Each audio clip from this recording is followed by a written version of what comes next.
మా ప్రైవసీకి భంగం కలిగితే ఊరుకోం, రాజ్యాంగాన్ని పాటించకపోతే దేశం విడిచి వెళ్ళిపోండి, భారతీయుల డేటాను షేర్ చేసేందుకు అనుమతించబోం, వాట్సాప్ ప్రైవసీ పాలసీపై మెటాకు సుప్రీంకోర్టు హెచ్చరిక. ఈ వాట్సాప్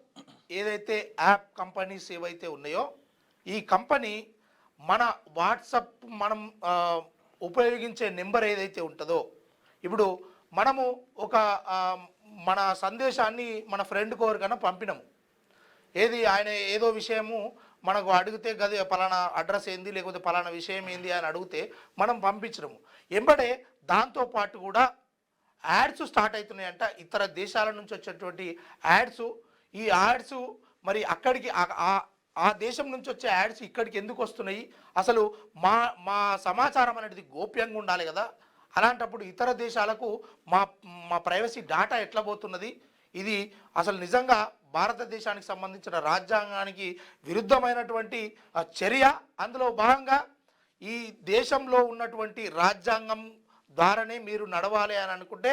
ఈ వాట్సాప్ ఏదైతే ఉందో ఈ కంపెనీ ఉండాలి, లేకపోతే తక్షణమే మీరు ఇలాంటి చర్యలను అంటే వెనక్కి తీసుకోవాలి అని చెప్పేసి మా ప్రైవసీ డాటా ఏదైతే ఉందో మా మొబైల్ నంబర్ కావచ్చు లేకపోతే మేము వాడే డీపీ కావచ్చు ఏదైనా సరే అది ఈ దేశంలోనే ఉండాలి, మీరు ఇతర దేశాలకు షేర్ చేయడానికి ఇతర కంపెనీలకు ఇవ్వడానికి లేకపోతే ఆటోమేటిక్గా వాట్సాప్ జనరేట్ ఎక్కడన్నా మనం ఒక మెడికల్ షాప్ పోయినాం అనుకోండి, అక్కడ మన నెంబర్ ఇస్తే ఆటోమేటిక్గా ఎంబడే అక్కడ నుండి మనకు మెసేజ్ రావడము వాట్సాప్ త్రో, ఇలాంటివి అసలు ఈ భారత రాజ్యాంగంలో విరుద్ధమని అందులో భాగంగానే ఇలాంటి చర్యలను చూస్తూ ఊరుకోబోమని చెప్పేసి మన సుప్రీంకోర్టు మాత్రము చెప్పినట్టుగా తెలుస్తూ ఉంది.